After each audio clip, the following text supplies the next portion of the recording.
Michelle Ackley. My parents both grew up on council estates, and as a family, we understand the difference social housing can make to people's lives. Millions of families across the UK are struggling to find affordable housing. So this is my front room and my bedroom together. Many are living in temporary or overcrowded conditions, desperate for somewhere decent to live. This is our room where we sleep, and this is what we've got at the minute. We can't really call it our home. But some social housing tenants are abusing the system, holding on to properties they no longer need. When somebody applies for housing, you expect them to live in a property, and when they don't, it just starts to take the mickey. Or even worse, making a small fortune by illegally subletting them. He was charging beyond £1,500 a month. He exploited this completely to his advantage. So I'm with housing investigators cracking down on tenancy cheats. What a waste. If you want to commit tenancy fraud, don't bother coming here. Reclaiming properties. I need to speak to you, please. They've seen an opportunity and they think they're not going to get caught. And giving them to families in genuine need. That's how a council house should be. It should be loved and looked after. This is Council House Crackdown. Today, the council tenant who poses as a landlord to con an innocent couple out of thousands of pounds. He was charging beyond £1,500 a month when he was only paying just over £500 a month. He exploited this completely to his advantage. Investigators uncover a coordinated attempt to buy 5 precious social housing properties. These 5 right-to-buy applicants had financial links to one another. This raised our concerns that there was serious criminal activity in these cases, such as money laundering. And one last chance for a dishonest council tenant to come clean. I put it to the tenant that, I know that you're lying to me now. You either need to play ball or we can go to court.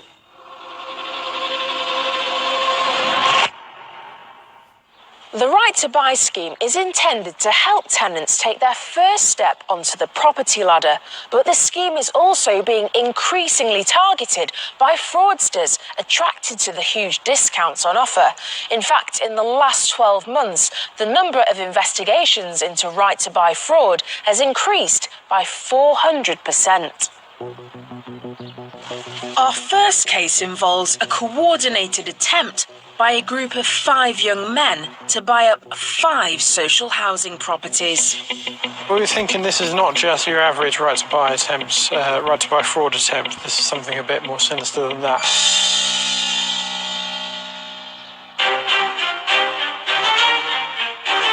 Oxford, the city of dreaming spires, with its stunning architecture, history, culture, and of course its world-famous university. Here, as in other cities across the UK, right to buy fraud is a growing problem. Under Oxford's Right to Buy scheme, tenants can buy their social housing property at a knockdown price, but only if they're eligible. A Right to Buy applicant must have been a council tenant for at least 3 years, and of course, they must be living in the property they wish to buy. The maximum discount they can get here in Oxford is £78,600. Because there's a huge financial loss essentially to the council, we have a duty to ensure that people are living at that address. They are entitled to their right to buy. There's no money laundering involved and no other fraud that we should be concerned about. Here in Oxford, every Right to Buy application is thoroughly checked and every document scanned. Hi, Kate. Lovely to meet you. Nice to meet you. Should we go through? Kate Southey is an intelligence officer at Oxford City Council. This council isn't just looking at specific cases. You are scanning across the board, aren't you? Absolutely. Am I yes! Am I ice cream?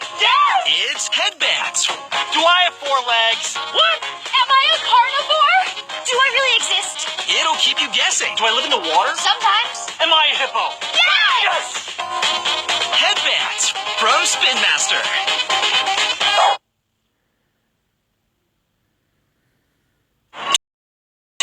You have to challenge the things that aren't good enough. Yet. Like wildlife going extinct because of the money to be made. More and more people outliving their savings. Women not getting the same opportunities as men. It's just not good enough. And we won't settle for it. We track down their account and shut it down. Because we're not here for good enough. We're Standard Chartered, and we're here for good.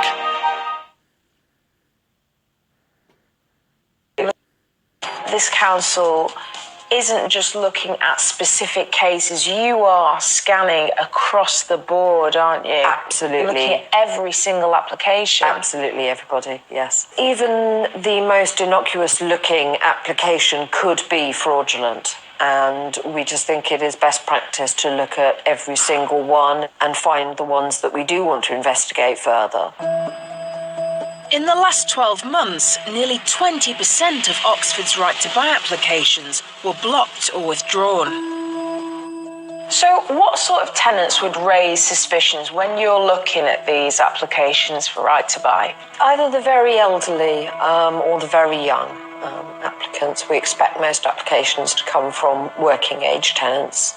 And what is it about, if you got an application through from, an 80-year-old man, what is it that makes you think something's not quite right? If a tenant is elderly and they've lived in their council property for many years perfectly happily, you do have to question why all of a sudden, towards the end of their life, they would want to do that. So we explore the possibility that there's a younger relative who may be seeking to gain financially from that property. And on the reverse side of that, what about with the very young? What raises alarm bells there? The biggest red flag there would be how could they afford it? Oxford's a very expensive place to live, even with a right to buy discount. If you've not been in the workplace very long, how can you afford a deposit? And how can you afford ongoing mortgage payments? And where is the money coming from? The council's rigorous vetting procedures were put to the test when 2 separate right-to-buy applications were submitted within a few days of each other in June 2015, followed by 3 more in the months that followed. One of them landed on Kate's desk. There were 3 of us in the intelligence team, and each of us noticed that we had cases that were very, very similar. We had 5 gentlemen who were all of the same nationality or from a similar area, who were all suddenly applying for their council houses. Fellow intelligence officer Taryn Sprate looked into one of the applications and suspected the tenant wasn't even living in the property and therefore had no right to buy it. Neighbours hadn't seen him for months. He was thought to be now a student in London. So when my colleague noticed that my tenant matched those of her applications, we realised that we were onto something bigger. The 5 right-to-buy applications had some startling similarities. All the applicants were Eastern European. They all entered the UK as unaccompanied minors, and all were now aged between 23 and 30. We collectively decided to write to all of our applicants as we would with our normal due diligence process. So we asked for their wage slips, their bank statements, further proof of their address, things like that really, to try and further assess their applications. While they waited for a response, investigators started looking into the backgrounds of the 5 applicants. We first investigated all of them as thoroughly as we could, and we gave an enhanced look to all of these. So that included internet searches, social media history, going back to look at their educational history. We found that some had been at university together and had obviously known each other a long time. The 5 applicants responded to the council's request for more information by providing identity documents and wage slips. 4 of them were in relatively low-paid part-time jobs. 1 was self-employed. Intelligence officers wanted to know more about where they were getting their funds from to buy the properties. I've been living in Oxford myself for 5 years. My partner and I both work full-time, and we're still very far from being able to afford our first home together. In this situation, our applicants were quite young. They were working part-time. Some of them were still students, so had a relatively low income, yet were still applying for the right to buy their council home. The connections between the 5 men ran even deeper. Some of them were registered to vote at one another's addresses. They were listed as next of kins and as key holders as well, which raised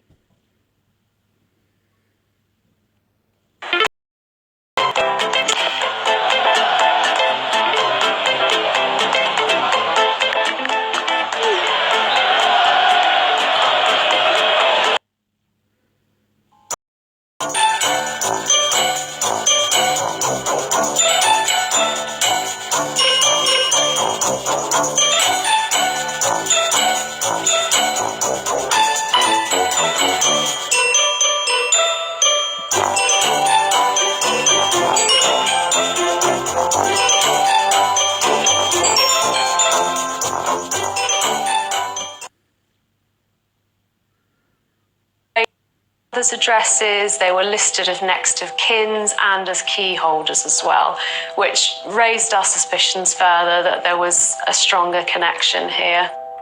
If fraud investigators were to block these applications, they needed more solid evidence. At this stage, it was really frustrating that despite the hard work that we put into making these connections and the suspicions that we had that there wasn't something quite right, it still wasn't enough to prevent them from buying their council home. What we really needed was some hard evidence as to how they were going to fund the purchase and whether or not they were actually living in their council properties. So far, the men had not provided the investigators with any bank statements or proof of funds. And that in itself was cause for concern. The people that genuinely want to buy their houses will send the information back, and they've all laid it out for you, and they've given you their mobile number and their email address, and then there are the ones that will fill in half of the form, not tick all the boxes, send you a little bit of evidence to keep the process rolling, but not quite enough. With strong links between the 5 applicants and question marks around where the money was coming from, this was starting to look like an organised and coordinated attempt to profit from Oxford's precious social housing stock. Scott Warner is Oxford City Council's head of fraud.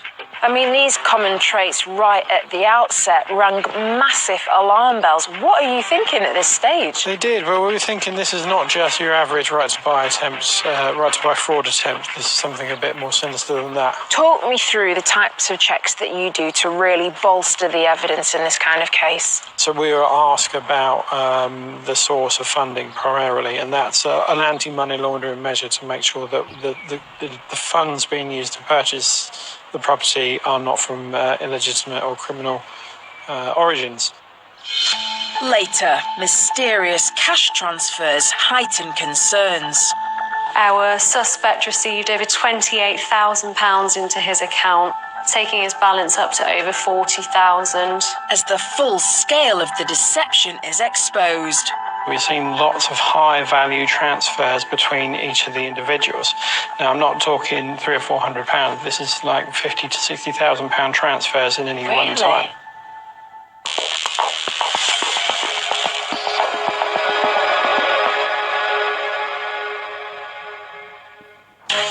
Our next case involves this man, Mark Grant, a council tenant who made tens of thousands of pounds in unlawful profits in a brazen subletting scam. Because this is such an affluent and attractive area, he was able to charge top whack. He was able to charge a premium for this.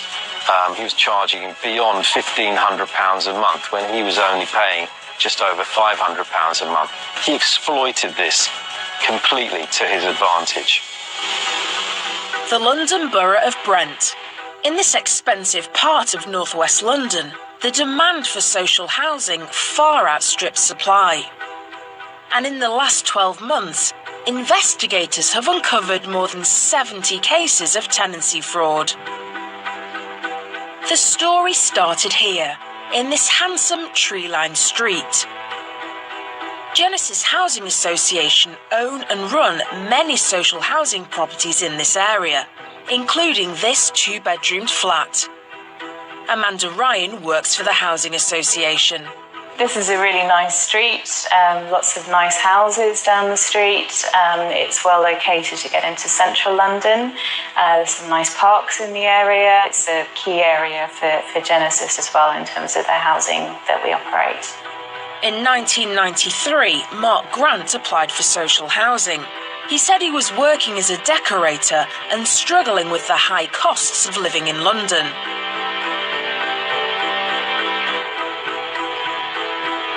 Brent Council's head of fraud, Dave Verma, says Grant was lucky to get a place like this. The properties here don't look like social housing. They don't look like they're in your standard block or estate. No one would know that these are social housing properties. And we've got multiple people viewing the properties around here when they do rarely come up. Mark Grant seemed to be the model tenant. He met all the criteria to be awarded this social housing. He was here from 1993 till around 2015 without anyone being awarded. To make things challenge things that aren't good enough yet. Like wildlife going extinct because of the money to be made. More and more people outliving their savings. Women not getting the same opportunities as men. It's just not good enough. And we won't settle for it. We tracked down their account and shut it down. Because we're not here for good enough. We're Standard Chartered, and we're here for good.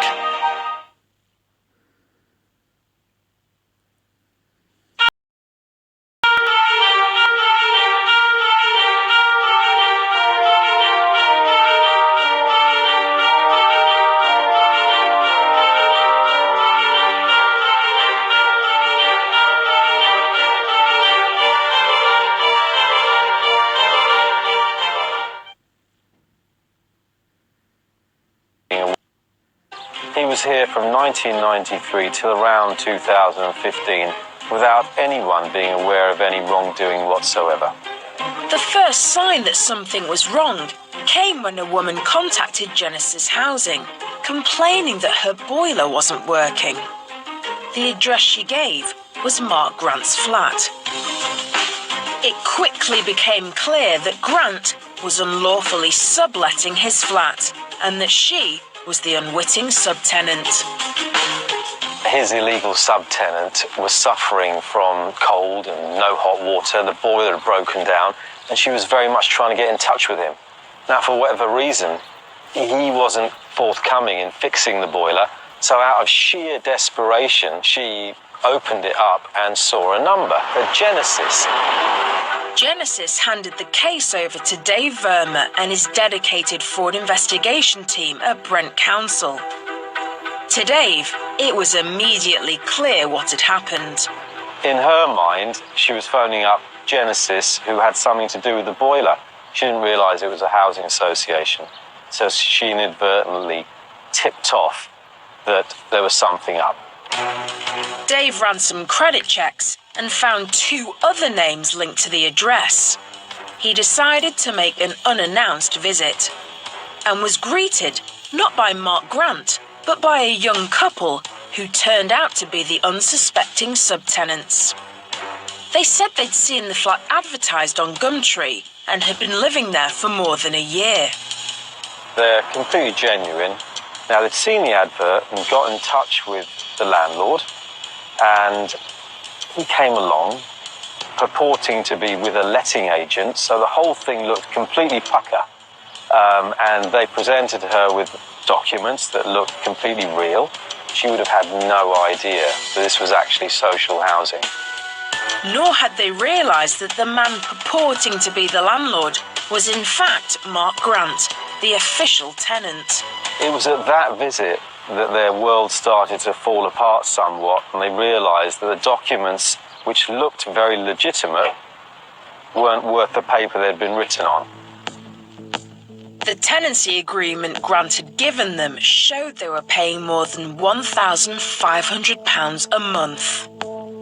Because this is such an affluent and attractive area, he was able to charge top whack. He was able to charge a premium for this. He was charging beyond £1,500 a month when he was only paying just over £500 a month. He exploited this completely to his advantage. Mark Grant was pocketing thousands in unlawful profits. This was fraud. Meanwhile, the unsuspecting subtenants were now facing the prospect of losing the flat they'd made their home. They were very stressed, very anxious, because they realised that what they thought was a secure tenancy, obtained lawfully with proper deposits and proper rent, wasn't at all. If you're considering renting a property, there are some simple checks you can make. Request proof of ownership from the mortgage lender or land registry. Request proof that any deposit you hand over is properly protected. And if you suspect it's social housing, don't be afraid to contact the council. Some people think that social housing fraud is a victimless crime. That clearly isn't the case. We were unable to let this property to genuine people on our waiting list. So again, they're victims. They're in temporary accommodation. They've got uncertainty. So generally speaking, it clearly is a victim crime. There's definite victims in terms of people who are duped, people who can't live here, and also dramatic impact on the public purse. Later, fake landlord Mark Grant turns on his innocent subtenants. He had definitely got wind that something was up. There was communication between her and Mark Grant. The tone had very much changed from someone purporting to be a landlord to someone who very much wanted her and her family out.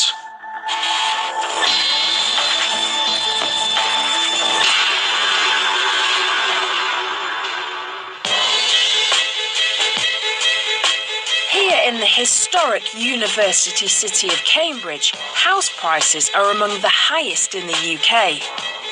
Many of those who work here can't afford.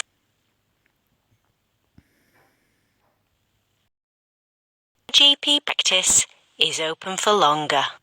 Next time you need a GP appointment, you might be able to get one that fits around your lifestyle. All GP practices now offer evening and weekend appointments. Please contact your GP practice to find out more. NHS in Leeds, working together to help you get the right care in the right place at the right time.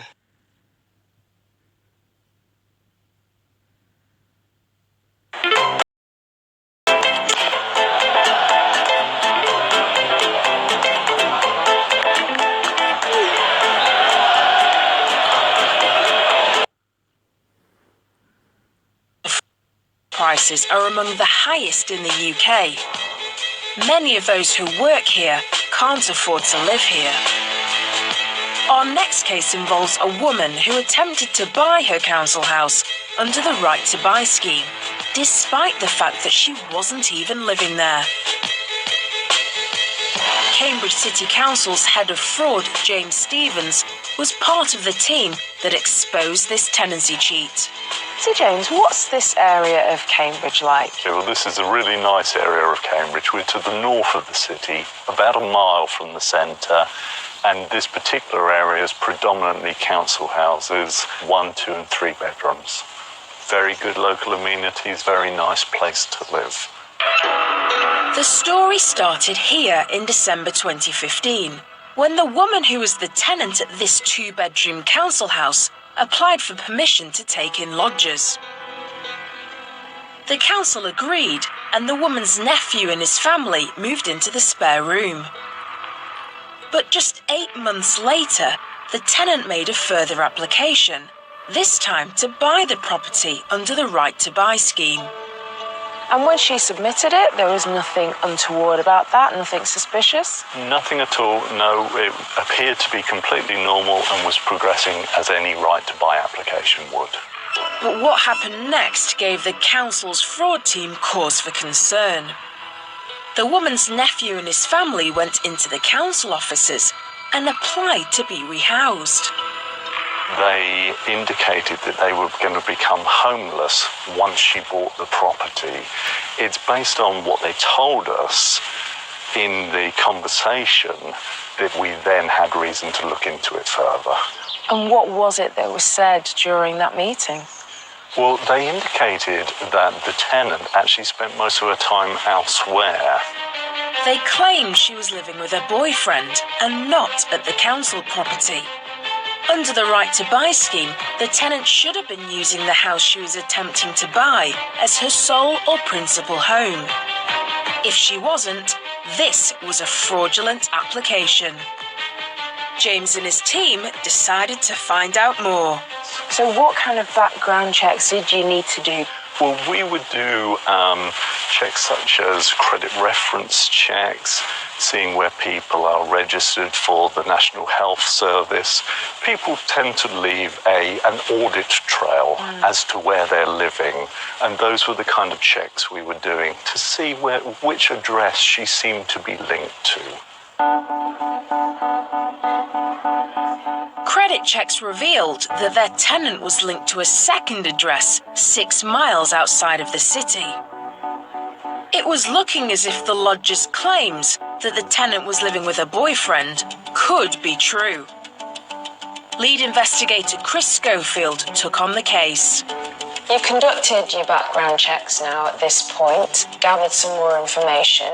What do you have to do now? At this time, we had some links, but they weren't the strongest links. We decided that we would try and establish the actual patterns of the two people and whether they are actually in a relationship and whether she is actually using the second property as her main home. Investigators made an evening visit to the second property and noticed the tenant's car parked outside. The evidence was starting to stack up. So with the background checks and the details on the car, there's more and more connections building to this second address, not the original address where the tenant should be residing.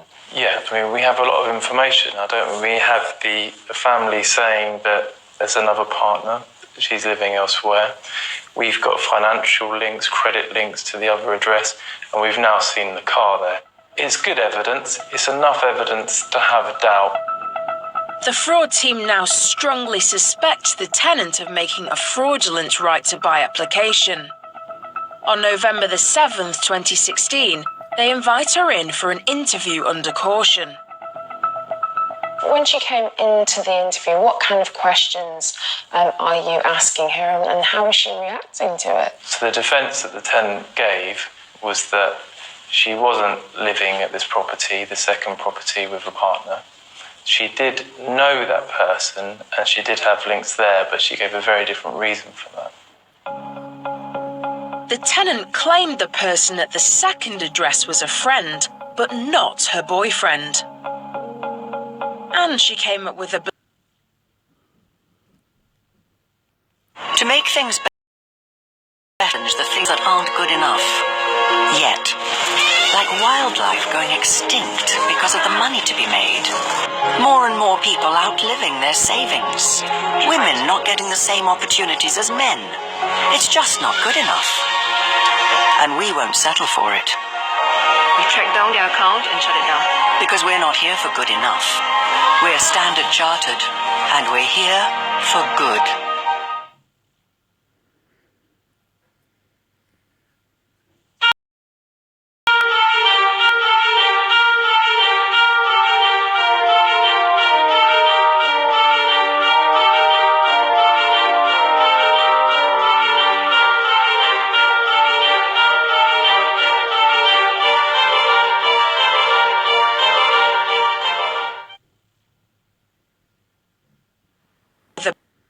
address was a friend, but not her boyfriend. And she came up with a bizarre explanation for her regular visits to the address. She told us that she owned a dog, quite an unruly dog, and because the family in the other property weren't too happy with that situation, the dog potentially could be dangerous. The tenant claimed her lodgers didn't feel safe around her unruly dog, so her friend had agreed to look after the pet for her. What she was saying is that the dog would be housed there permanently. She would have to go there every day, walk the dog, and then return home. So that's why she had the links, that's why we saw the car there. And that was her story moving forward. And when she was telling you this story, Chris, what are you thinking? Is the whole thing becoming more and more suspicious because of that story? Are you thinking that could actually be quite a plausible explanation? If it was standalone explanation without other evidence, it could be plausible. But the fact is, we know more, we know that it's potentially not true. So we have to kind of dig a little bit more into that and get as much detail as we can.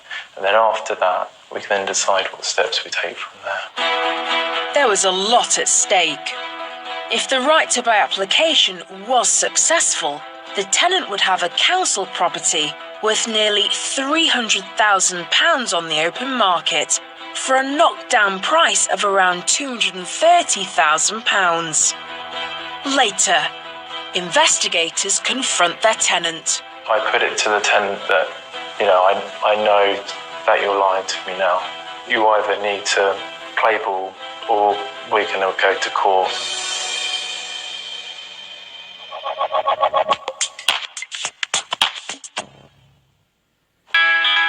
In Oxford, property prices and private rents are among the highest outside London, and the demand for social housing outstrips the supply. I myself was lucky when I got into a council house because it was needed. But there's an awful lot of people now, I know, desperately need somewhere to live. I'm considering options like living on a boat, or building my own tiny home on a trailer. Just to find some way of being able to build my own space that I can live in. In this day and age, nobody should be homeless. And I think it's a real dire situation when a country as affluent as England is and the UK, that we still have people sleeping on the streets. Earlier, we heard how 5 social housing tenants in Oxford had made right-to-buy applications, all within a few months of each other. If successful, their combined discount would be nearly £400,000. But investigators spotted some close connections between the 5 tenants and suspected this was an organised and coordinated attempt to profit from the right-to-buy scheme. We had 5 gentlemen who were all of the same nationality or from a similar area, who were all suddenly applying for their council houses. Some of them were registered to vote at one another's addresses. They were listed as next of kins and as key holders as well, which raised our suspicions further that there was a stronger connection here.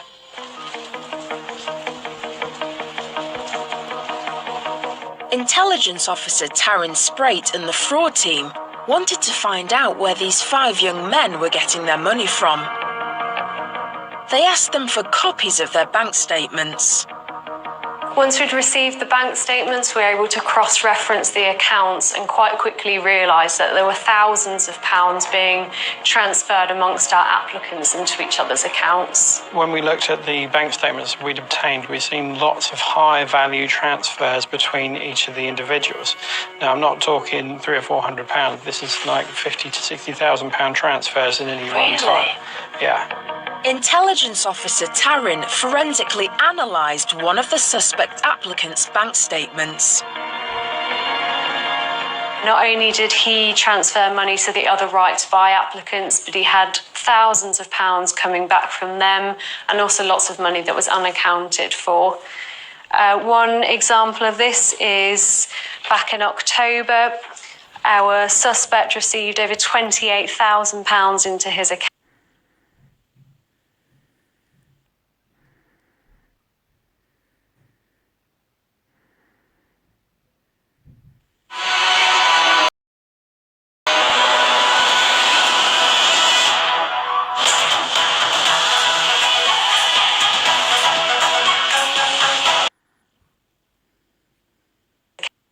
Example of this is back in October.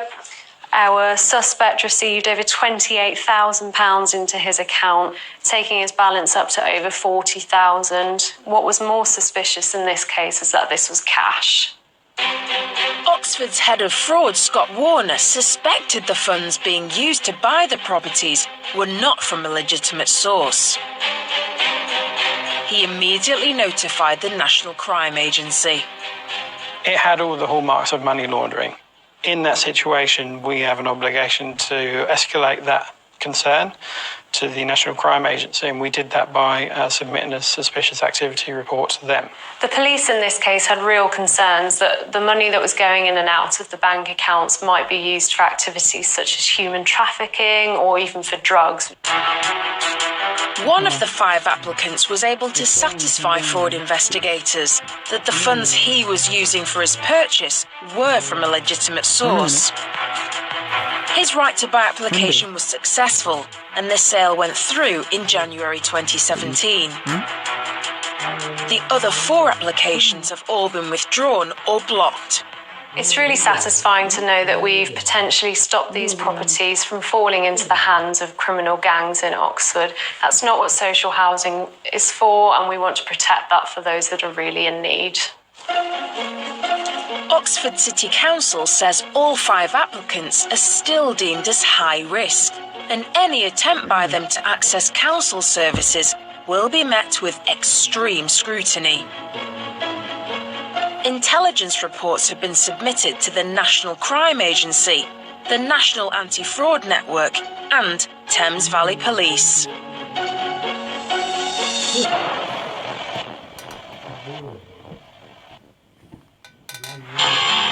Back in the London borough of Brent, a young couple thought they'd been renting their 2-bedroom flat lawfully for more than 18 months. But they'd been conned. They were very stressed, very anxious, because they realised that what they thought was a secure tenancy, obtained lawfully with proper deposits and proper rent, wasn't at all. The man posing as their landlord was this man, Mark Grant. And the flat they were living in was a social housing property. Grant was supposed to be living there himself, but he was unlawfully subletting it. Brent Council's head of fraud, Dave Verma, was on the case and broke the news to the unsuspecting subtenants that the man they thought was their landlord was in fact a fraudster. It wasn't long before Mark Grant knew the authorities were onto him. Mark Grant definitely got wind that something was up.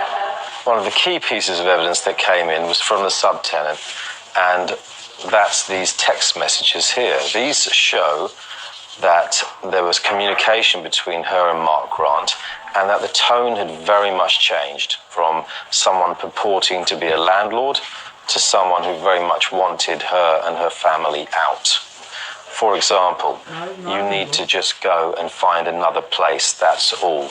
In life, you must learn to walk away when things are not worth fighting for. We could tell that he was nervous by this point. So I think all this was very much a shock for the subtenant, who thought that she was involved with a very proper landlord. This clearly is not professional. Grant then turned up at the property and evicted the subtenants there and then. I understand that her possessions had to be left with a neighbour and she was without anywhere to stay, and clearly it was a very difficult time for her. But the matter was far from over. Brent Council were building a strong criminal case against Grant. The final piece of evidence, which is the clincher for the case and very damning, is the statement, the bank statement that we obtained for Mark Grant, Now, this was obtained using our powers under the Prevention of Social Housing Fraud Act.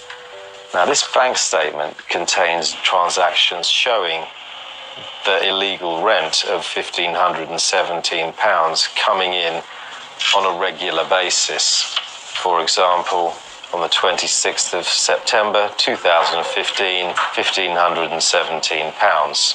This clearly shows the rent coming in from this illegal subtenant and making significant profit as well. It was clear to us as investigators that the property had indeed been sublet. To make things challenge things that aren't good enough yet. Like wildlife going extinct because of the money to be made. More and more people outliving their savings. Women not getting the same opportunities as men. It's just not good enough. And we won't settle for it. We tracked down their account and shut it down. Because we're not here for good enough. We're Standard Chartered, and we're here for good.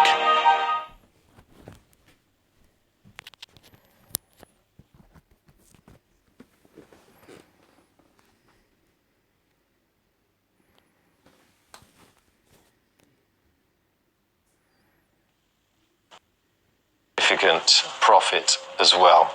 It was clear to us as investigators that the property had indeed been sublet and that the subtenant and her family had very much been duped.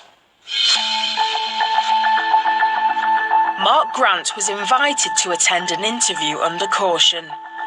Now, at that interview, he decided to give a no comment. His demeanour was quite calm. He clearly wanted to see what we had without commenting on it, which is a strategy often used by people who are involved in this kind of behaviour. He didn't seem particularly flustered by the evidence at that time, but I would suggest that he was probably surprised at the amount of evidence that we had, and also the bank statements showing the rent coming in. On the 13th of October 2016, Mark Grant appeared before Brent magistrates, charged with offences under the Prevention of Social Housing Fraud Act. Mark Grant was found guilty of illegally subletting the entire two-bedroom property between July 14 and October 16. He was sentenced to 200 hours of unpaid community service and was ordered to pay back £14,760 in unlawful profits, as well as just over £1,000 in legal costs. Now, later on, Brent Council's legal team took Mark Grant to civil court, and this was to effect the possession order to recover the property. This also resulted in additional costs of £481 being awarded to us, and rent arrears of around £5,500 being awarded to us as well. In total, Mark Grant had to pay almost £22,000 and give the property back. My personal view on this is that justice has been served, and that this person clearly thought they could get away with this kind of behaviour. They thought they could use our property to generate profit, and he's been shown that he can't behave like this. I think that the amount of evidence obtained in this case has resulted in a very, very good result for the public generally. The unsuspecting subtenants are now renting a privately owned property. And as for this Genesis Housing Association flat, it has now been reallocated to a family with 2 children in genuine need. It means a lot to us that we're able to allocate this flat to a family who really deserve it. The people who've successfully applied currently live in very bad conditions, so for them to actually be able to move to somewhere which is safe and in a lovely condition where they can bring up their family is a really good result.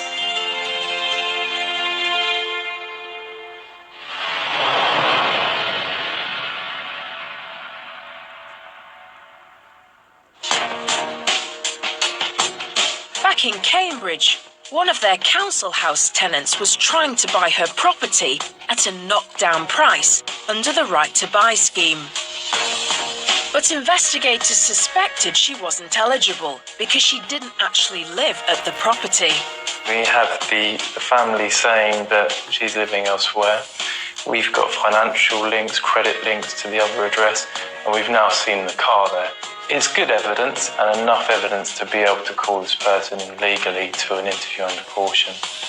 When questioned, the tenant denied she was living at this second address, but said she did visit often because her friend was looking after her unruly dog for her. What she was saying is that the dog would be housed there permanently. She would have to go there every day, walk the dog, and then return home.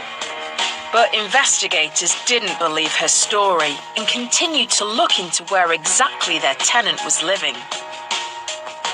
After you conducted the interview with the tenant, you made an unannounced house visit at the second address, didn't you? Yeah, that's correct.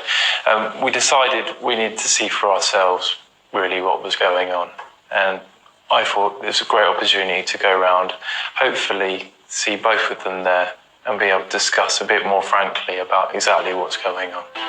On November the 17th, 2016,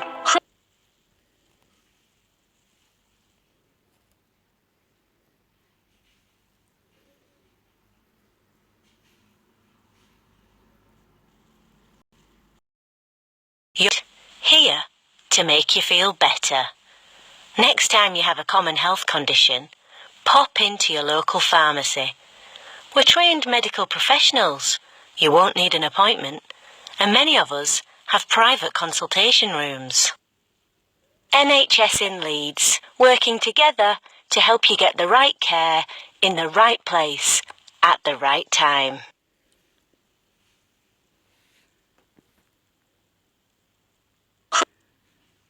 See both of them there and be able to discuss a bit more frankly about exactly what's going on. On November the 17th, 2016, Chris visited the second property. Both the tenant and her male friend were there. Interestingly, while I was discussing the case with both parties, the male told me a very different story to what the tenant had in interview. What did the partner say to you that was contradictory to what the tenant had said in the interview? The partner told me that they were, in his eyes, they were in a relationship. She said he was a family friend. He also said that he was active. He does have the dog there and he was able to walk the dog. And he also said that she stays there. That would be her main residence as far as he was concerned.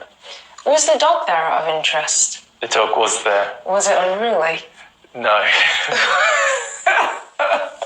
It was a lovely dog. It was a lovely dog. So it was clear from all the evidence that their tenant was no longer living at her council property, and therefore her application to buy it under the Right to Buy scheme was fraudulent. Some more alarm bells at this stage are ringing, aren't they? Yeah, that's when I put it to the tenant at the house that, I know that you're lying to me now. You either need to play ball or we're going to go to court.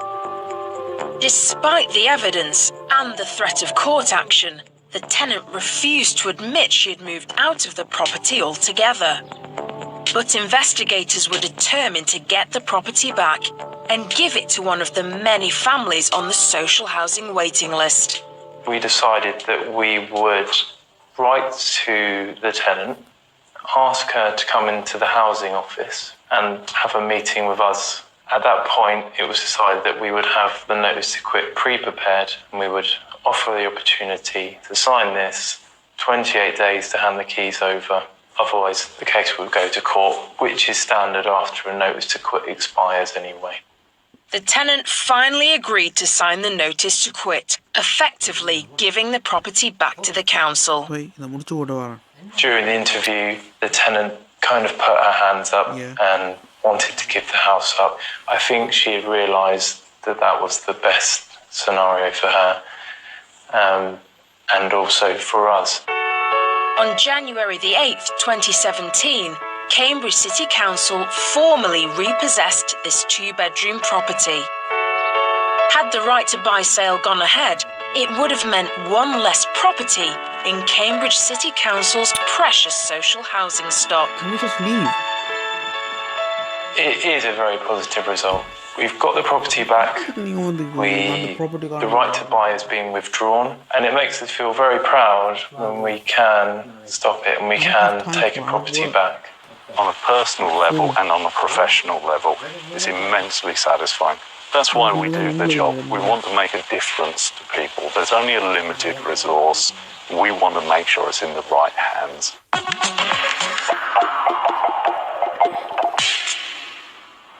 Among the many thousands of people in desperate need of housing are ex-servicemen and women who serve their country but are now struggling to cope with rising housing costs as they adapt to civilian life. This is ex-paratrooper Colin Martin and his wife Coral. It was a really good day. A lot of people in tears. Yeah. I wasn't included in that. Yeah, you were. Colin joined the army in 1998 at the tender age of 18. If I'm totally honest, I went to the Army Careers Office in Newcastle because it was easier than looking for a job when I was 18. Colin went on to serve his country as a ground radio operator in Bosnia and then Afghanistan, before joining the Royal Signals as a paratrooper. But in 2015, whilst on a training exercise, his life was to change forever. I did 2 jumps. On the second parachute jump, I had a massive malfunction camping and fell 1,000 feet. It took 20 seconds to go from plane to floor, 1,000 feet. Please. He was supposed to text me at 9 o'clock US time when they finished, and he didn't. To then having 2 officers turn up at my door on the Sunday morning, tell me that he... அவனும் கூட வேலையை பார்த்துட்டு உங்களுக்கு சம்பளம் கூட வந்துருப்பான். 4 ரூபாய்க்கு வேலை செய்ய போகிறேன்.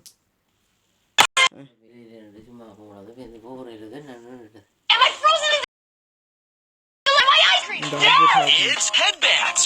Do I have 4 legs? What? Am I a carnivore? Do I really exist? It'll keep you guessing. Do I live in the water? Sometimes. Am I a hippo? Yes! Headbands from Spin Master. இனி NHS free இல்ல என்ன கோதாரி பண்றது? Free இல்ல. Finished, and he didn't.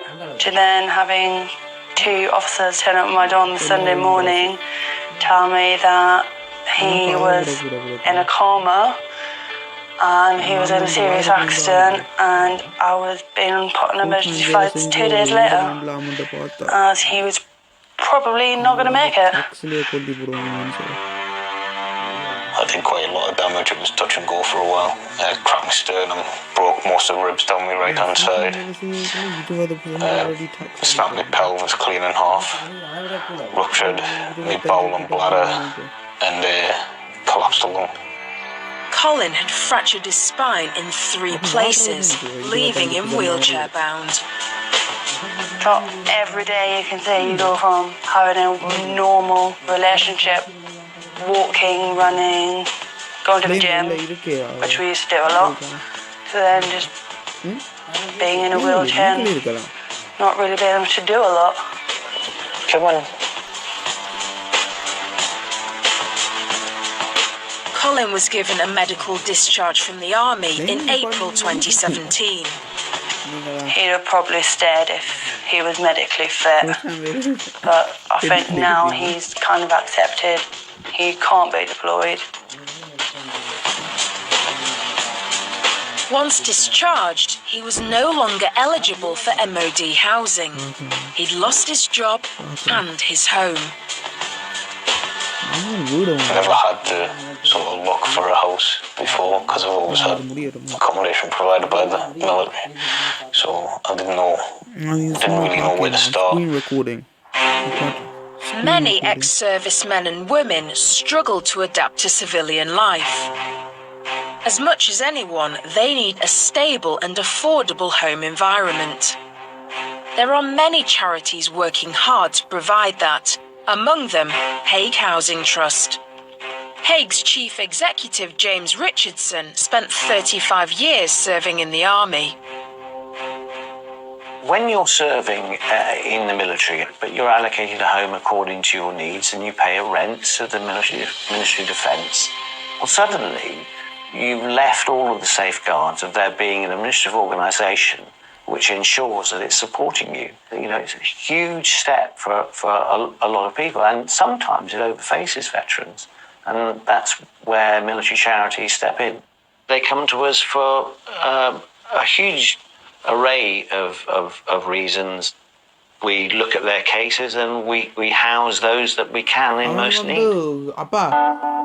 As Colin battled to overcome his life-changing injuries, Hague were able to provide him with a stable home and hope for the future.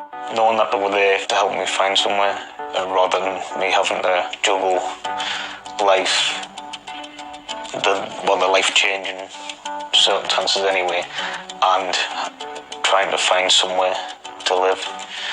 Whereas Hague kind of took that pain from us. We looked together for a house that was suitable, one that could be adapted to his needs, and we bought it. We bought it before his compensation money gets paid to him, but as soon as it does, he will buy an equity stake in it. It means that veteran is now confident and able to get on with their own life. They own their own house. They're in charge of their destiny. We gave them that help when they needed it. In February 2017, just before he was officially discharged, Colin and Coral were given the keys to their new home. The two main things was your finances and somewhere to live. And this, actually being guaranteed this place was a weight lifted. We're getting more settled in the house now. We're looking forward to the future rather than looking back on what has been and could have been and whatnot. We have a new life. We have to make a new start. It's a nice house, nice area. The other half hasn't had to give up work because we haven't had to move away from Colchester.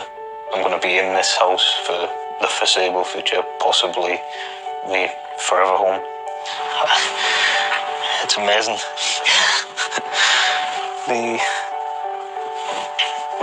Round the corner, if we look round the corner, it's a bit overgrown, but all this is going to be paved as well. But it's such a nice garden. You know, it's not just a bunch of flowers. It's about creating a moment, and it's my job to make it special. This is a real sweet one. Dear Mummy, thank you for making me a little brother to play with. I promise to be the bestest big sister in the world. The best bit? Sharing these beautiful moments, knowing that I've brightened their day in some small, special way. Just the best feeling ever.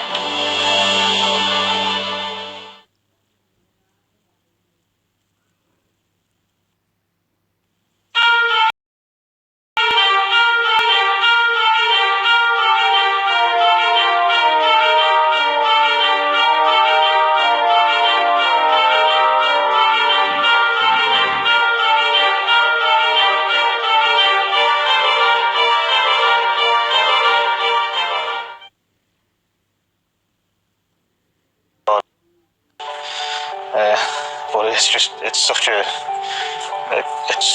such a nice garden. I was well chuffed with it when we found it.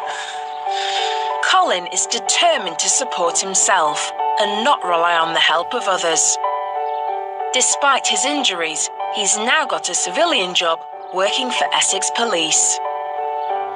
And now I've had confirmation of a start date for a job with Essex Police as a communications officer, police staff, and I start the training next Monday. So back into the world properly. Looking forward to starting work again.